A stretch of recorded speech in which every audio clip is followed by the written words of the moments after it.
어떤 사람에 대해서 말할 때 그 사람에 대해서 떠오르는 이미지가 있는 것 같습니다. 그래서 그것이 그 사람의 성품이든 외모든 혹은 직업이든 잘하는 무언가든 어떻게 보면 하나의 이미지가 먼저 떠오르는 것이 있죠. 엘리 하면 어떤 것이 떠오르시나요? 어떤 이미지가 떠오르시나요? 저는 약간 뚱뚱하고 그 다음에 제사장이었다라는 것이 크게 떠오르는 것 같습니다. 엘리의 직분은 제사장으로 당연히 영화로운 직분입니다. 오늘 본문에 보면 제사장이 해야 하는 일들이 분명하게 언급되고 있습니다. 28절을 보면 이스라엘 모든 지파 중에서 내가 그를 택하여 내 제사장으로 삼아 그가 내 제단에 올라 분향하며 내 앞에서 에봇을 입게 하지 아니하였느냐. 이스라엘 자손이 드리는 모든 화제를 내가 내 조상의 집에 주지 아니하였느냐. 제사장들이 어떠한 일을 하는지 그 대표적인 직무를 알 수 있습니다. 하나님의 제단에 올라서 분향을 합니다. 또한 하나님 앞에서 에봇을 입을 수 있습니다. 그리고 이스라엘 자손이 드리는 모든 화제, 이제 불에 태우는 제사들을 다 했다라는 것입니다.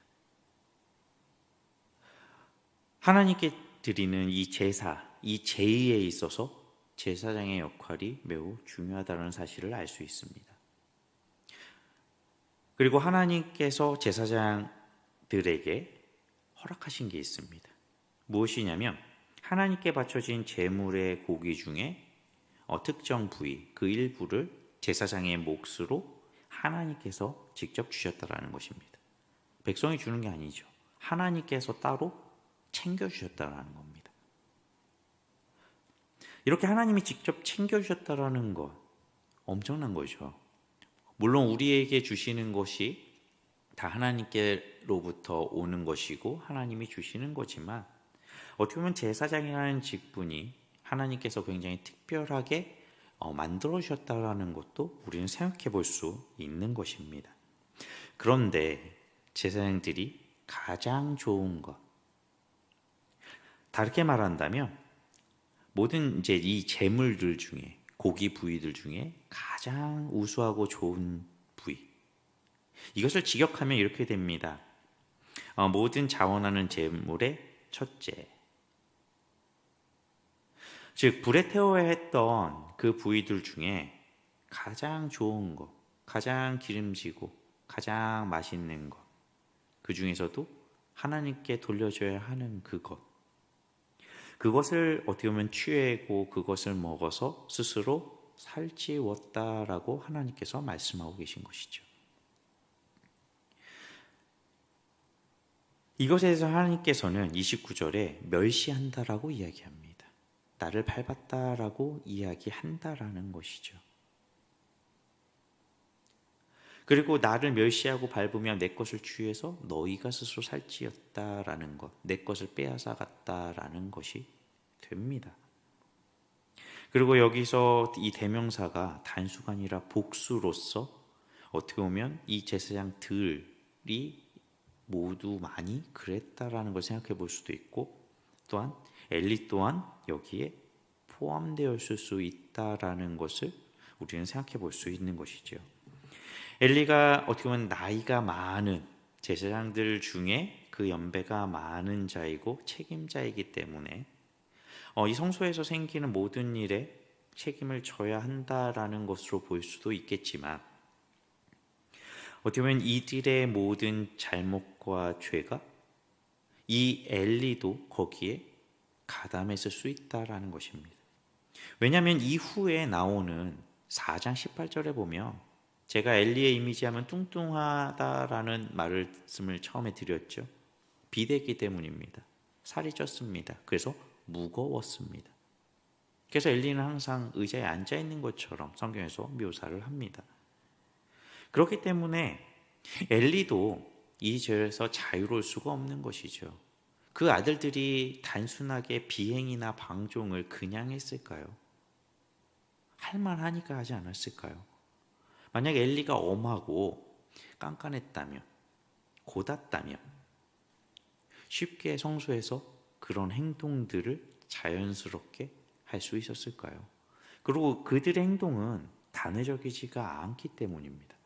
항상 그래왔던 것입니다. 엘리의 아들들 이렇게 심각한 죄를 범했지만 그것을 알고도 엘리는 책임지지 않았습니다. 이들의 죄를 가벼운 말처럼 하는 것으로 끝나고 결과적으로는 책임지지 않았다라는 것입니다. 그래서 엘리에 대해서 하나님께서 이렇게 말씀하십니다. 나보다, 하나님보다 아들들을 더 존중했다라는 것을요. 그리고 그것이 곧 엘리의 죄라는 것입니다. 즉 엘리는 하나님을 경외하지 않은 것입니다. 그 모습은 그 자녀들의 모습과 다를 바가 없었다라는 것이죠. 그리고 이것은 하나님의 기본적인 십계명 어긴 것이죠. 하나님 외에 다른 것을 두지 말라는 그 말씀부터 시작부터 어기게 되는 것입니다. 왜냐하면 엘리에게는 결국 그 아들들이 가장 소중한 우상이었던 것이죠. 엘리와 그 아들들의 범죄, 그것은 곧 무엇을 이야기하나요? 하나님과 맺은 계약의 위반이었던 것입니다. 죄는 불순종입니다. 그리고 그 계약의 위반이고 결국 그 위반은 계약을 파기한다라는 뜻이 되어버립니다. 그리고 돌이킬 수가 없죠. 계약을 위반했기 때문에 계약 자체가 이제는 지켜질 수가 없는 것입니다. 30절에 다시 같이 한번 보도록 하겠습니다. 오늘 본문의 30절입니다. 함께 보겠습니다. 그러므로 이스라엘의 하나님 나 여호와가 말하노라. 내가 전에 내 집과 내 조상의 집이 내 앞에 영원히 행하리라 하였으나 이제 나 여호와가 말하노니 결단코 그렇게 하지 아니하리라. 나를 존중히 여기는 자를 내가 존중히 여기고 나를 멸시하는 자를 내가 경멸하리라. 오늘 본문은 특히 엘리 가문의 어떻게 보면 무서운 이야기죠. 심판이자 저주의 이야기가 그 내용이 주를 이룹니다. 제가 여러 번 말씀드렸는데 죄로 인한 하나님의 저주 무엇인가요? 원래 누리는 것을 상실하는 것입니다. 영원한 삶이 주어졌었지만 어떻게 됐나요? 죽음이 왔습니다. 영생하지 못하게 되었고요. 일하지 않아도 먹고 사는데 지장이 없었습니다. 먹고 살기 위해 노동을 하지 않았습니다. 하나님이 주신 세상 만물을 경작했던 겁니다. 그런데 그렇게 하지 못하게 됐죠. 정복하고 다스리고 이것을 돌보고 지키고 가꿀 수 없게 되어버렸습니다. 이처럼 우리가 원래 우리의 신분, 우리가 누리고 있던 모든 것, 그것을 죄로 인해 상실한 것입니다. 이것을 우리는 저주라고 부릅니다. 계약을 위반했다라는 것, 그것은 어떤 의미가 있나요? 계약 자체도 우습게 여긴 것이고 계약을 한 상대방도 우습게 여긴 것이라는 겁니다. 결국 하나님께서 멸시를 받았다라고 말씀하시는 게 맞다라는 것이죠. 하나님은 본질적인 조건 분명하게 말씀하고 계시는 것입니다. 계약은 관계 속에서 이루어지죠. 한쪽만 지키는 것이 아니라 양쪽이 다 지켜야 하는 것입니다. 한쪽이 계약을 위반해서 파기되게 만든다면 더 이상 그 계약의 효험이 없어지게 됩니다. 계약을 위반한 쪽에서는 책임을 져야 합니다. 아브라함이 맺은 언약 중에 가장 핵심적인 언약은 횃불 언약입니다. 횃불 언약을 맺을 때 하나님께서 어떻게 하시죠? 동물들을 준비하라고 하십니다. 쪼개놓으라고 하시죠. 동물들을 쪼개갖고 피가 낭자한 모습 가운데 하나님을 기다립니다. 그런데 시간이 지나도 안 오셨지만 하나님은 어떻게 하셨나요? 아브라함을 재우셨습니다. 깊이 잠들게 하셨고 하나님께서 횃불의 모양처럼 불의 모양으로 오셔서 언약을 맺으십니다. 그때 그 쪼개 놓은 동물 사이를 지나가시죠. 이것이 고대의 왕과 왕의 계약의 모습이었습니다. 뭐냐면 이 계약을 위반하면 이 쪼개진 짐승처럼 될 것이다 라는 뜻입니다. 그렇기 때문에 반드시 이 계약은 이행되어야 한다.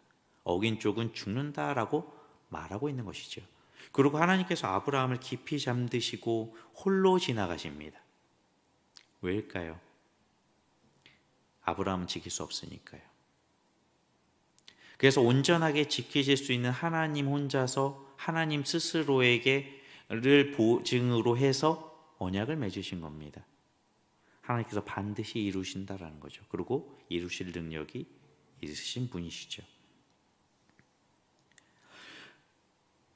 그에 앞서서도 동일한 언약이 있습니다. 무지개 언약이죠.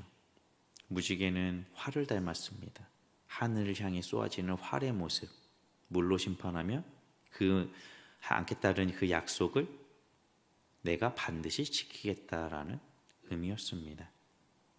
이처럼 계약을 우습게 본다라는 것, 어긴다라는 것, 그것은 죽음밖에 없는 것입니다. 모든 책임을 져야 되고 심판받게 된다라는 거죠.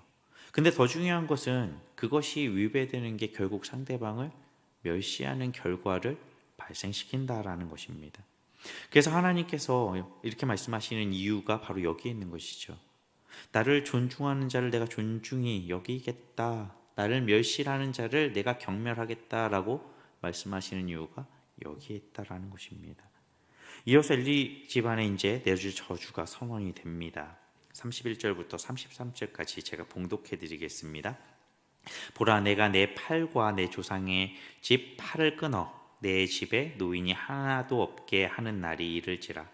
이스라엘에게 모든 복을 내리는 중에 너는 내 처소의 환난을 볼 것이요 내 집은 영원토록 노인이 없을 것이며 내 제단에서 내가 끊어 버리지 아니할 내 사람이 내 눈에 쇠잔하게 하고 내 마음을 슬프게 할 것이요 내 집에서 출산되는 모든 자가 젊어서 죽으리라. 너무나도 무서운 말씀인 것 같습니다. 엘리 집안의 팔이 끊어진다라는 것, 노인이 하나도 없고 모두 젊어서 죽을 것이라는 것. 먼저 엘리의 두 아들 홈니와 비느하스가 한날에 죽었습니다. 이후에 우리가 다 알고 있습니다. 그 다음에 엘리도 그 소식을 듣고 그 언약궤를 빼앗겼다는 소식을 듣고 넘어져서 목이 부러져서 죽습니다. 그리고 그 집에서 남은 자도 어떻게 보면 엎드러져서 어떻게 보면 은 한 조가 빵 부스러기를 구걸하게 될 것입니다. 하나님이 내리시는 이 저주로 인해서 엘리 집안은 이 제사장의 역할에서 완전히 끊어지게 된다라는 것이죠. 제사장직이 영원하리라던 약속, 어떻게 보면 이것이 변경되는 모습, 그리고 또 하나는 하나님을 존중하는 자만 존중받을 것을 통해서 우리는 무엇을 생각해 봐야 될까요? 여기서 우리가 의문을 가질 수도 있습니다. 왜냐하면 우리의 구원은 취소가 되는가라는 의문이죠. 하지만 오늘 본문과 이 문제는 다릅니다. 왜냐하면 하나님께서 제사장의 직분이 필요 없다, 이제부터 없앨 거다라고 하신 게 아니기 때문입니다. 직분은 계속 유지가 됩니다. 근데 그 직분을 수행하는 그 사명을 받은 대상이 달라지는 것이기 때문이죠. 엘리 가문에게 주어졌던 이 영원한 제사장의 직분, 그 약속은 그들의 죄, 그들의 방종으로 말미암아 파기되었고 이제 계약의 그 대상이 어떻게 보면 바뀐다라는 것입니다. 성도는 십자가를 통해서 영원히 변하지 않는 약속 받았습니다. 우리의 구원은 우리의 힘으로 얻어진 게 아니죠. 우리의 보증으로 이루어진 게 아니라는 것입니다. 십자가의 의로, 그분의 예수 그리스도의 그 의로 이루어진 것입니다. 그렇기 때문에 십자가로 인한 성도의 기업은 결코 취소될 수가 없는 것이죠. 왜냐하면 하나님께서 그리고 우리의 주님께서 이루신 것이니까요. 우리가 그 이루는데 단 한 가지도 영향을 미친 게 없습니다. 숟가락 하나도 사실은 올리지 못했습니다. 그렇기 때문에 우리에게 주신 구원은 취소가 되지 않는 것입니다. 하지만 이 지금 엘리 제사장의 상황은 다르다라는 것이죠. 하나님을 소홀히 여긴 것, 하나님 말씀에 불순종한 것, 그 죄로 방종한 것, 결국은 약속이 바뀐 것이 아니라 촛대가 이제 옮겨지는 것입니다. 그래서 훗날에 보면 제사장의 가문의 주류가 바뀌죠. 사독 가문으로 옮겨갑니다. 이것이 바로 이 약속에 이루어진 것인지는 학자들마다 좀 견해가 다른 것 같습니다. 하지만 분명한 것은 나중에 제사장 가문이 주류가 바뀐다라는 것입니다. 하지만 우리도 여기서 봐야 되는 것이 있죠. 무엇이냐면 영원히 변치 않는 약속을 주신 주님께, 하나님께 감사하며 그런 하나님을 존중하기 위해서 어떻게 해야 되냐라는 겁니다.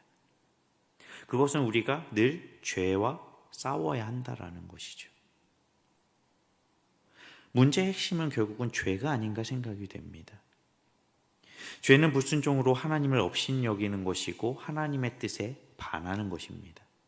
그리고 자신의 이익, 나만을 위해서 살아가는 것이죠. 그래서 예레미야 18장 9절에서 10절을 보면 내가 어느 민족이나 국가를 건설하거나 심으려 할 때에 만일 그들이 나보기에 악한 것을 행하여 내 목소리를 청종하지 아니하면 내가 그에게 유익하게 하리라고 한 복에 대하여 뜻을 돌이키리라. 하나님께서 돌이킨다고 하십니다. 우리는 이것을 또 어떻게 봐야 할까요? 레위 지파는 어떻게 보이십니까? 야곱은 시므온과 레위를 좋아하지 않았습니다. 왜 그렇죠? 피를 흘렸기 때문이죠. 그 여동생인 디나 사건으로 인해서 세겜 사람들을 몰살시켰습니다. 그걸로 인해서 야곱은 그 아들들에게 복을 빌어줄 때 어떻게 보면 이들을 별로 안 좋게 여깁니다. 그런데 시므온과 레위 지파 좀 다른 면이 있었습니다. 뭐냐면 레위 지파는 훗날 다른 행동을 한다라는 것입니다. 출애굽기 32장 26절을 보도록 하겠습니다. 자막에 따라 함께 보도록 하겠습니다. 이에 모세가 진문에 서서 이르되 누구든지 여호와의 편에 있는 자는 내게로 나오라 하매 레위 자손이 다 모여 그들에게도 가는지라. 이때가 무슨 사건이 있으셨는지 혹시 아시나요? 황금송아지 사건입니다. 모세가 시내에서 올라서 율법을 받고 성막을 받았습니다. 그와 동시에 밑에서는 모세를 기다리다가 한 행동이 우상을 만든 것이었습니다. 황금송아지를 만들죠. 그때 모세가 내려와서 이야기합니다. 여호와 앞에 선자 내게로 나오라. 레위 지파가 나왔고 그 형제를 칼로 쳤습니다. 그래서 3,000명이 죽었습니다. 어떻게 보면 이 모습이 레위 지파의 변화된 모습이 아닌가 생각이 됩니다. 어떻게 보면 레위 지파의 운명이 여기서 바뀌지 않았나 생각이 됩니다. 이전에는 야곱이 당시에는 그 피로써 어떻게 보면 야곱이 제대로 축복을 빌어주지 않습니다. 그런데 하나님 앞에 거룩하게 서기 위해서 하나님 앞에 섰을 때 어떻게 보면 존귀한 위치에 서게 된다는 것이죠. 레위 지파는 무슨 일을 하는 지파인가요? 그 형제들과 함께 살면서 그 형제들이 하나님을 향할 수 있도록 어떻게 보면 하나님 앞에 제의를 드리고 모든 종교적인 의식을 행할 때 모든 것을 도와주는 지파가 된다라는 것이죠. 그래서 제사장도 레위 지파입니다. 그리고 성전의 업무를 보는 레위인들도 다 레위 지파입니다. 그리고 말씀을 가장 보관하고 가까이 하고 다루고 있는 사람들도 레위 지파 사람들이었습니다. 이처럼 우리가 하나님 앞에 어떻게 서느냐, 하나님을 어떻게 여기냐에 따라서 달라질 수 있다는 것이죠. 여기서 달라진다는 것은 하나님께서 주시는 것을 온전히 받을 수 있다는 것입니다. 온전히 누릴 수 있다는 것입니다. 반대로 죄를 짓는다면 하나님이 주시는 것을 온전히 누릴 수 없다라는 것이죠. 그렇기에 우리는 항상 하나님 앞에 내가 어떻게 서 있는지를 돌아봐야 하는 것입니다. 엘리 제사장과 그 가족의 불의한 모습 앞서서 보았습니다. 그리고 죄에 대한 하나님의 심판과 저주 너무나도 무섭죠. 죄로 인해 타락한 엘리 집안 전체가 젊어서 죽게 되고 제사장직을 이어갈 자가 끊어지게 된다라는 것입니다. 하나님께서 모든 것을 걷어오시는 것이죠. 그래서 우리는 죄에 대해서 멀리해야 한다라는 것입니다. 성도는 십자가를 통해 왕 같은 제사장으로 부르심을 받았습니다. 이제 예수님 이후에는 우리가 모두 하나님 앞에 예수 그리스도의 이름으로 나옵니다. 그리고 우리도 하나님이 주신 사명 가운데 모든 일을 할 수 있게 됐죠. 그렇게 우리가 조심해야 되는 것은 죄를 더 조심해야 하는 것입니다. 죄에 대해서 예민해져야 되고요. 죄를 멀리해야 되는 것입니다. 죄로 인해서 우리는 우리가에게 주신 하나님의 복을 어떻게 보면 상실할 수 있다는 것입니다. 더 정확히 말하면 하나님이 주시는 은혜와 복을 정작 우리 손으로 누리지 못하는 결과를 발생한다라는 것입니다. 이것이 얼마나 무서운 것인지 모르겠습니다. 하나님께서 주시지 않는다면 하나님이 안 주셨으니까 라고 말할 수 있겠죠. 그런데 하나님은 주시는데 우리가 그것을 거부하고 그것을 누리려고 하지 않는다면 그것은 어떻게 봐야 될까요? 그게 더 비참한 것이 아닌가 생각이 됩니다. 나에게 주어진 것이 얼마나 값진 것이고 얼마나 많고 그것을 내가 그 가치를 모른다라는 것. 너무나도 슬픈 일이 될 것입니다. 하나님께서는 우리를 구원하셔서 이전에 무익하던 자가 이제는 선한 일을 할 수 있도록 해주셨습니다. 에베소서 2장 10절에서 분명히 이야기하고 있죠. 우리는 그가 만드신 바라 그리스도 예수 안에서 선한 일을 위하여 지으심을 받은 자니 이 일은 하나님이 전에 예비하사 우리로 그 가운데서 행하게 하려 하심이니라. 우리가 이제는 이웃을 사랑하고 이웃을 섬기고 또한 하나님께로 인도하는 사명을 받은 자들이라는 것입니다. 전에는 하나님과 다른 사람을 어떻게 했나요? 대적하며 살아간 것이죠. 내 자신을 위해서, 나의 이득을 위해서 살아갔지만 이제는 그렇지 않다라는 것입니다. 이게 되는 이유는 무엇인가요? 죄의 문제가 해결되었기 때문이죠. 그렇게 우리는 성도로서 이러한 구원의 목적에 합당한 삶을 살고 있는가 고민해 봐야 되는 것입니다. 죄가 이런 삶을 방해하는 결정적인 장애물임을 알았다면 이제 그 죄를 힘써서 피해야 되는 것이죠. 죄는 결코 성도의 거룩한 삶에 추가될 수가 없습니다. 곁들여지면 안 됩니다. 왜냐하면 죄는 성도의 삶을 망가뜨리고 파괴할 뿐이기 때문입니다. 오늘 본문에 이름은 나오지 않는 이 선지자, 반대로 이름이 나와 있는 엘리 제사장, 사회적인 직위나 차이가 컸을지 모릅니다. 하지만 하나님의 말씀은 세상의 기준으로 높고 낮음으로 전해지지 않습니다. 높다고 많이 하는 것이 아니고 높다고 무조건 할 수 있는 것이 아니죠. 또 낮다고 해서 그것을 받지 못하는 것이 아니라는 것입니다. 우리는 유명한 사람들을 좋아합니다. 신앙 또한 그럴 때가 많죠. 사실 같은 말이어도 규모가 큰 교회 목사님의 말에 귀를 기울이는 경우가 많습니다. 어떠한 큰 교회에서 새로운 것을 내놓으면 유행처럼 그것을 따라가는 경우 많습니다. 청년들의 경우는 어떨까요? 혹은 자녀들 세대, 학생들, 주일학교 학생들의 경우는 어떨까요? 큰 교회로 가려는 경향이 많습니다. 거기가 더 좋아 보이니까요. 그래서 저는 그렇게 말할 때 항상 질문합니다. 거기에만 하나님이 계실 것 같은가? 라는 질문합니다. 하나님은 조그마한 개척교회도 계십니다. 저기 낙도에서 한두 명의 어르신들과 사역하는 낙도 목사의 교회의 목사님 계신 그 몇 명 안 되는 성도들이 모인 그곳에도 하나님은 계십니다. 모든 교회는 하나님이 계시죠. 다른 말씀 가르치지 않습니다. 같은 말씀, 같은 복음 가르칩니다. 그런데 우리 눈에 좋아 보이는 것, 그럴싸한 것을 더 좋아한다라는 것이죠. 하나님께서는 어린아이를 통해서도 하나님의 뜻을 우리에게 전해질 수 있는 분이십니다. 우리는 들을 귀가 있어야 하고 그것을 분별할 지혜가 있어야 하는 것입니다. 우리의 신앙이 더욱더 성숙한다라는 것은 바로 우리가 하나님을 더 분명히 알아서 하나님이 주시는 온전한 지혜가 우리에게 있다는 것이니까요. 우리가 같이 하나님을 경배합니다.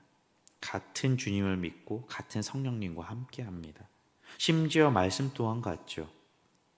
그런데 생각이, 특히 무언가 보는 관념이, 말씀을 보고 세상을 보는 안경이 다르다면 그것은 어떤 것일까요? 저는 가끔씩 생각합니다. 교회 안에서 신앙적인 세대 차이가 있을 수 있을까라는 것입니다. 왜냐하면 배우는 말씀이 똑같잖아요. 아는 하나님이 똑같잖아요. 다 같이 기도를 합니다. 같이 찬양을 합니다. 조금의 차이는 있을 수 있을 것 같습니다. 조금의 문화적인 차이. 왜냐하면 찬양은 계속해서 새로운 것이 나오니까요. 그리고 우리가 필요에 따라서 하는 행사들은 조금씩 다를 수 있을 것입니다. 하지만 본질적인 것은 똑같다라는 것입니다. 그래서 통합 본문을 사용하는 것이 어떻게 보면 굉장히 큰 유익이 있죠. 주일날 할아버지, 아빠, 엄마, 그 아들이나 딸, 자녀들이 한 가족 모여서 식사를 하면서도 오늘 배운 말씀을 똑같이 얘기할 수 있죠. 주일학교에서 뭐 배웠니? 모세에 대해 배웠어요. 아, 그래 모세는 어땠니? 자연스럽게 대화가 다 될 겁니다. 어떻게 보면 세대 차이가 같은 지식, 같은 생각이 있다면 사실 크게 안 날 수 있다는 것이죠. 우리가 경험한 것이 달라서, 지식이 달라서 어떻게 보면 이런 것들이 발생하기 때문입니다. 그런데 우리 신앙에서는 이것이 차이가 날 수 있냐라는 것이죠. 본질적인 것에서요. 그런데 이것이 다른 모습으로 된다라는 것입니다. 다채롭고 풍성함이 아니라 방향의 문제라면 그것은 다름이 아니라 틀림이 되기 때문이죠. 엘리가 제사장인 이유, 하나님께서 제사장 가문에서 제사장으로 세우셨기 때문입니다. 제사장의 직무와 사명을 하나님께서 주셨고 그것을 이루어야 했던 것이죠.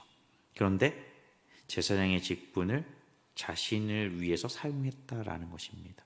자신을 위한 직분이 아니었음에도요. 엘리 집안의 범죄의 결과 하나님께서는 이들의 힘을 꺾을 것이다 라고 말씀하고 계십니다. 그래서 그 팔을 부순다라고 표현하시는 것이죠. 이 심판이 실제적으로 성취됩니다. 가장 먼저는 그 엘리 집안의 현 세대가 심판을, 그 처벌을 당하게 됩니다. 죽죠. 홈리와 비나스가 죽고 엘리가 죽습니다. 그 고통을 엘리는 목격하고 고통 가운데 죽는 것입니다. 그 다음에 또 하나는 엘리 가족의 어떻게 보면 미래가 끊긴다라는 것입니다. 미래 세대의 징벌을 당해서 이 죄의 결과 아래 미래가 없습니다. 범죄에 타락한 이후 사실 죄인들에게는 미래가 없습니다. 그것이 사실이죠. 아담과 하와의 타락, 그 아담과 하와에는 영생이 주어지지 않게 되죠. 죽음이 임합니다. 그 후손들, 죄에서 출생한 모든 사람들이 동일합니다. 어떻게 보면 이 모습은 단순히 엘리 가정의 모습이 아니라 죄인들의 모습과 결과와 너무나도 동일하다라는 것을 알 수가 있습니다. 미래가 없는 것, 그것은 결국 죽음인 것이죠. 그래서 자신들이 누린 것을 모두 상실하게 됩니다. 노인이 없다라는 것, 단순히 일찍 단명한다는 것을 넘어선 의미가 있습니다. 그 사회의 엘더, 장로가, 연장자가 없다라는 것, 그거에 따른 모든 특별한 권력이나 영향력을 행사할 수 없게 된다라는 것입니다. 점점 그 힘이 약화된다라는 것이죠. 연륜을 갖추고 덕망 있는 장로의 위치를 얻을 수 없다라는 것, 그런 우러른이 없다라는 것, 그것 자체가 치명적이 되는 것이고, 더 나아가서 제2에 대한 직무조차도 그 자격을 박탈당하게 될 것이기 때문입니다. 오히려 하나님께서는 이제 다른 가문을 일으켜서 그 직무를 감당하게 하실 것입니다. 그래서 마태복음 3장 8절에서 9절 함께 자막과 함께 보도록 하겠습니다. 함께 보겠습니다. 그러므로 회개에 합당한 열매를 맺고 속으로 아브라함이 우리 조상이라 생각하지 말라. 내가 너희에게 이르노니 하나님은 능히 이 돌들로도 아브라함의 자손이 되게 하시니라. 하나님께서 어떤 분이신가요? 돌로도 아브라함의 자손을 만드실 수 있는 분이십니다. 착각하면 안 됩니다. 우리가 특별한 것이 아니라 하나님께서 우리를 특별하게 해주셨다라는 게 특별한 겁니다. 우리 자체만 본다면 특별할 게 하나도 없습니다. 그냥 죽음을 기다리는, 죽을 수밖에 없는 무익한 죄인일 뿐입니다. 그런데 하나님께서 특별하게 해주셨죠. 왜냐하면 하나님께서 보증하셨으니까요. 그 보증이 무엇인가요? 우리의 주님 예수님이십니다. 자신의 아들로서 우리를 보증하셨기 때문에 우리가 특별해지는 것이기 때문이죠. 우리는 이 사실을 바라봐야 합니다. 하나님께서 이제 사무엘을 통하여 바꾸시죠. 어떻게 보면 엘리의 직분은 이제 사무엘이 있습니다. 새로운 어떠한 계획 가운데 그 뜻을 이루어 가시는 하나님이 이 오늘 본문 가운데 보여진다라는 것입니다. 그것을 이루어가는 과정이라는 것이죠. 그러기 위해서 하나님께서는 엘리 가문을 하나님께서 징벌하시는 것입니다. 왜냐하면 죄를 뿌리 뽑고 이제 새로운 것으로 바꾸셔야 했기 때문입니다. 그래서 사무엘의 신앙을 양육하던 그 엘리가 이제는 사무엘로 대체됩니다. 사무엘이 이제 장성하며 사무엘이 그 모든 것을 감당하죠. 이것은 사무엘 스스로 쟁취한 게 아닙니다. 하나님께서 사무엘을 세워주시는 거죠. 사무엘의 지도력을, 사무엘의 그 상징성을, 그 권위를 하나님께서 세워주고 계시다라는 것입니다. 그래서 우리는 바라봐야 한다라는 것이죠. 하나님을 바라보고 하나님의 뜻을 바라보고 그분이 이루어 가시는 놀라운 역사를 바라봐야 한다라는 것입니다. 그건 단순히 이 성경의 본문의 시대만 있는 것이 아니라는 것입니다. 지금도 어떻게 보면 다른 모양일지 모르지만 하나님께서는 살아계시고 그 역사를 이루어 가신다라는 것입니다. 그렇게 우리가 해야 되는 것은 그 하나님의 뜻과 소망을 바라보며 우리를 하나님 앞에 정결하게 세워야 한다라는 것이죠. 죄를 멀리 해야 한다라는 것입니다. 하나님의 정의와 공의, 그분의 의를 붙들어야 한다라는 것이죠. 하나님께서 모든 지파 중에 엘리의 조상인 아론의 집을 택하셔서 제사장을 삼아 주셨습니다. 하지만 엘리 가문은 훗날 이제 그 엘리 가문은 이스라엘 하나님의 바쳐진 그 제물 그걸로 자신을 살찌웠습니다. 하나님 앞에 방종했고 하나님을 멸시했습니다. 이런 이유로 모든 것을 상실하게 되죠. 이제 합당한 자들에게로 옮겨갈 것입니다. 우리 또한 동일하지 않나 생각이 됩니다.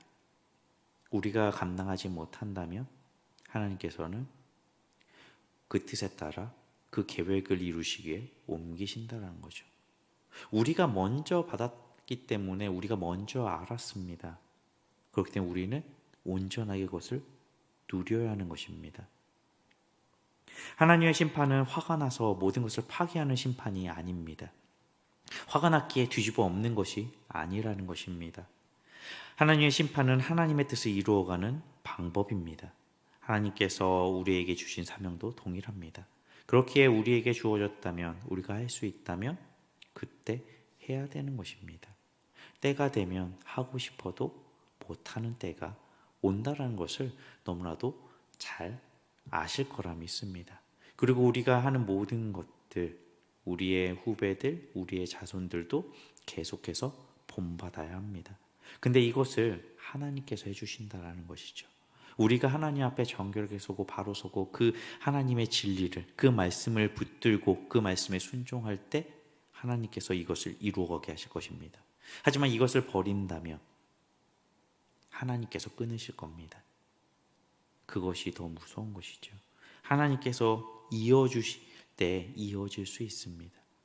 그렇게 하나님 앞에 하나님의 은혜를 받은 자로 하나님을 높이고 하나님을 존중, 즉 경외해야 하는 것입니다. 하나님이 사랑하는 독생자를 아끼지 않으셨습니다. 그 독생자를 내어주신 것이 구원의 근거입니다. 그보다 큰 게 없죠. 우리가 이미 받았습니다. 그것을 알고 있습니다. 그 받은 합당한 자로 우리가 살아가야 합니다. 우리에게 주신 사명도 동일합니다. 우리가 받은 은혜, 복, 그 사명, 그 하나님을 사모함으로 간절히 바라는 자들에게 하나님께서 더욱더 넘치도록 주십니다. 그 사실을 우리는 이미 알고 있습니다. 그렇게 우리는 이러한 하나님을, 이러한 은혜를 열심히 누려야 합니다. 열심히 행해야 하는 것이죠. 그래서 하나님의 뜻에 순종할 때 우리는 앞으로 나아갈 수 있습니다. 단순히 우리의 능력으로 나아가는 것이 아니기 때문입니다. 우리는 연약합니다. 하지만 하나님께서는 그 능력이 크십니다. 그분의 능력이 우리와 함께 할 것입니다. 하나님이 가리키시는 그 방향으로 나아가면 되는 것입니다. 그것을 나아가는 것이 곧 믿음이죠. 하나님께서 항상 말씀하시죠. 두려워하지 말고 마음을 강하게 하라고요. 하나님께서 명하신 것이라고, 그렇기 때문에 걱정하지 말라고 하십니다. 하나님이 함께 해주신다라고 말씀하고 계신 것입니다. 그렇기 때문에 하나님과 함께하는 우리는 걱정은 잠시 하나님께 맡겨드리고 나아가면 됩니다. 그럼 책임은 하나님께서 지시니까요. 그래서 우리가 하나님의 그 은혜와 사랑을 어떻게 생각하신지 다시 한번 돌아보는 한 주가 되었으면 좋겠습니다. 그 아들을 희생하신 그 죄인들을 위해서 그 내어주시고, 그 아들은 이 땅에서 십자가에 그 백성을 위해 죽으셨습니다. 이것을 우리는 어떻게 여기고 있는지 다시 한번 돌아보시며 하나님의 은혜와 사랑에 다시 한번 그 감격을 돌아보시고 회복시키시기를 바랍니다. 거룩하지 않는 자를 구원해 주셨습니다. 구원은 반드시 하나님의 은혜로, 하나님의 의로 이루어지기에 절대 실패나 취소가 없습니다. 하지만 우리의 죄는 하나님과의 관계를 끊게 된다라는 것, 하나님이 그것을 가장 싫어하시는 이유가 바로 여기에 있습니다. 너무나도 사랑하는 우리와 그 관계가 끊어지는 것을 하나님은 못 견디시는 겁니다. 반대로 얘기한다면 하나님과의 관계가 끊어지는 것을 우리는 어떻게 여겨야 되나요? 가장 심각하고 절망적으로 여겨야 되는 것이죠. 우리 또한 하나님처럼 하나님 관계가 끊어지는 것을 못 견뎌야 한다라는 것입니다. 하나님께서 우리를 얼마나 사랑하시는지 다시 한번 돌아보시며 그 은혜를 회복하시고 더욱더 충만한 은혜 가운데 기쁨과 즐거움, 모든 평안이 넘치는 성도님들이 되시기를 주님의 이름으로 기원드립니다.